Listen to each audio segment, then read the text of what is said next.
Okay, so I have downloaded a couple of samples from Amazon Kindle onto my phone about the law of one material. And this is a material that is talked about by, for example, YouTube commentator David Wilcock. It's supposed to be work that comes from extraterrestrials, and it came to the writer, the author, by um, the telepathy. Sometimes this is called channeling. And the book talks about different kinds of beings being in what they called densities. So, for example, humans, I think, are called third density beings.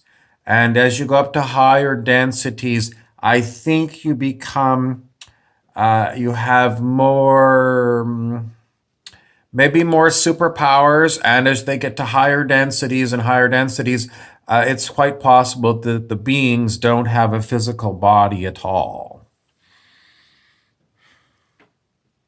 The metaphysical writer Ernest Holmes, who wrote The Science of Mind, uh, it was in the 19. I don't know. It was fairly early on, the first half of the 1900s. In his book, it's a huge book about this thick, he said he thought you needed a body to express yourself, and he thought that when you died here, you would get a body in the next place wherever you found yourself. But he said, I'm not sure. Um, so, I mean, if you are, it's talked about in the Sanskrit, which is the ancient language of India, and they said that you can evolve to become a being of pure consciousness, which I take to mean you don't need to have a physical body. So, what this implies is that once again, because I've said it many times here, it implies that the human brain is not necessary in order to have a mind or a consciousness or an awareness.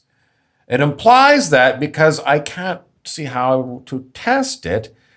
I can tell you experientially, I do have telepathic conversations with other beings that are not in my physical area. And in Patanjali's Yogic Sutras, which also comes from India, he says that telepathy is real.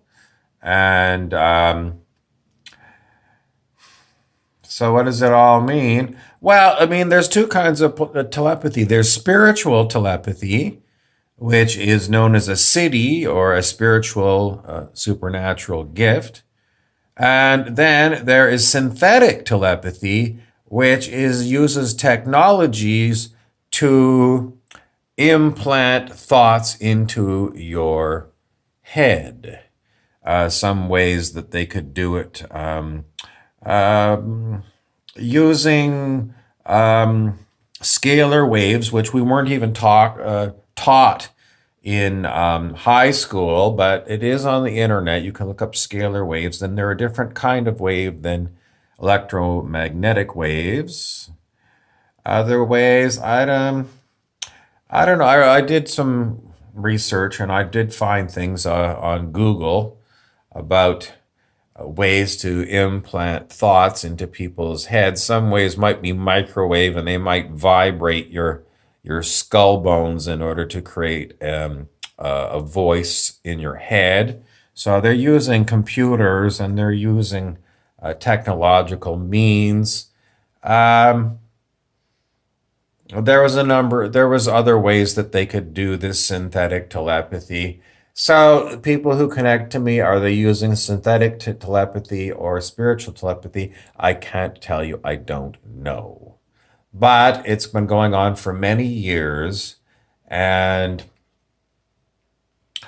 I wanted to get a little bit into this law of one to try and figure out what it's all about densities, these different types of beings.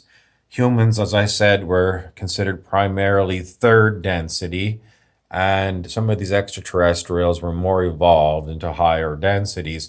And I wanted to get a comparison of these different densities of the law of one and how they relate to what is Dr. David R. Hawkins talks about, and it's many other people on the internet have picked up on this, the scale of human consciousness that runs from 1 to 1,000 on a logarithmic scale. Everything under 200 is negative in nature, and then above 200 you get to evolve to higher and higher levels of consciousness. Dr. Hawkins said the highest consciousness you could get while you're in a human body was 1,000, and he said Buddha, Jesus, Krishna, Zoroaster got to or were at that level.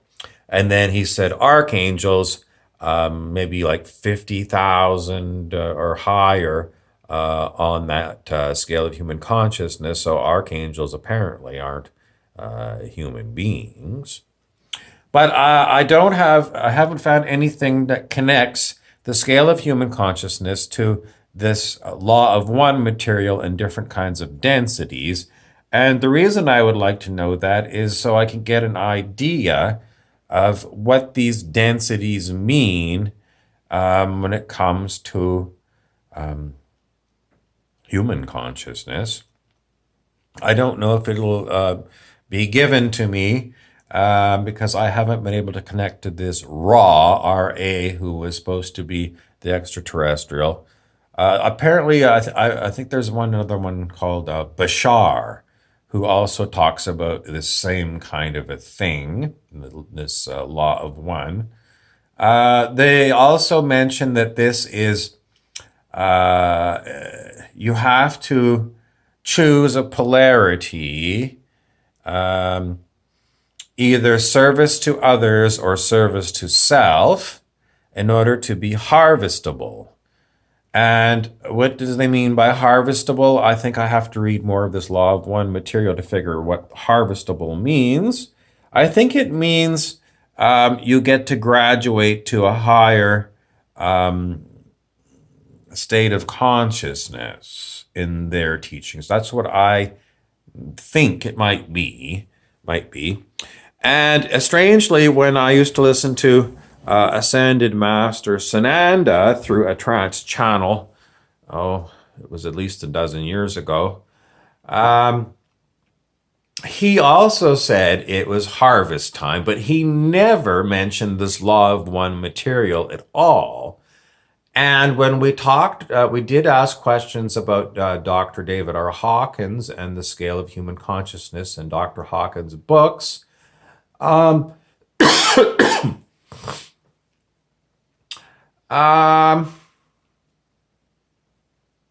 Sananda primarily would say, don't take these books, all of these different books, as gospel. He always said, you got to check within. So what he would say is, other people word it, does it resonate with you? So it's basically your gut feeling, checking with your gut. Does this sound right? And Sananda recommended that you go with your own personal feelings. So, in essence, use your own feelings as a lie detector. And if something that somebody wrote down, this is a truth, for me, Dr. David R. Hawkins and some of his muscle testing results, Sananda said, go with what you go within yourself. In other words, feel your feelings and go with what you get with your feelings rather than what somebody else tells you in the book. So, and what density Sananda is, I don't know. He never got the question. This Sananda said that he had incarnations on at least one. He said that no, I think it was more than one.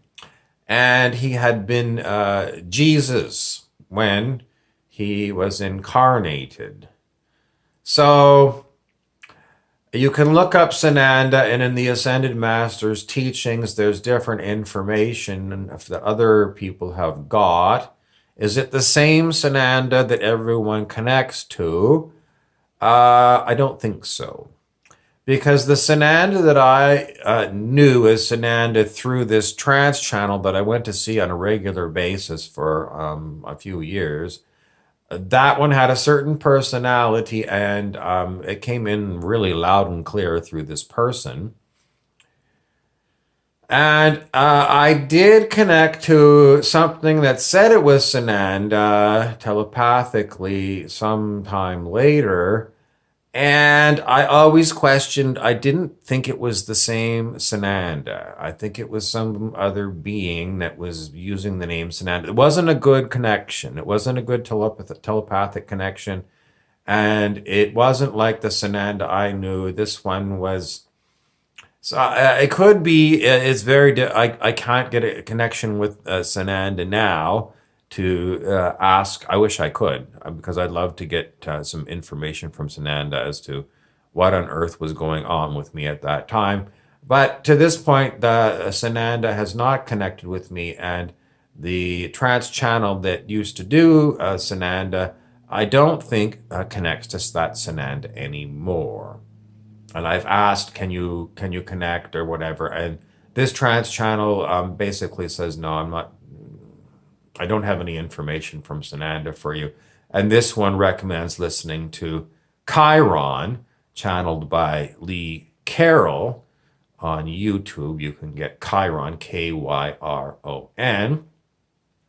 Personally, I don't recommend Chiron. I have listened to a number of talks by Lee Carroll, and I find them exasperating, because he's very long-winded. He goes on and on and on and on. He'll talk for an hour, and then after an hour, if you were to summarize what Lee Carroll told you, bugger all. He doesn't tell you anything. He'll talk and talk and talk and talk and talk. But in the end, you say, I didn't learn anything from that lecture. Zero. So I don't recommend Chiron. I do listen to a lot of YouTube people. Sometimes just 10 minutes of a talk. Sometimes I'll listen to a whole talk, and some of the stuff that they talk about, it doesn't resonate with me. These people that talk about anything to do with DNA does not resonate with me. Just so you know, I've said it before.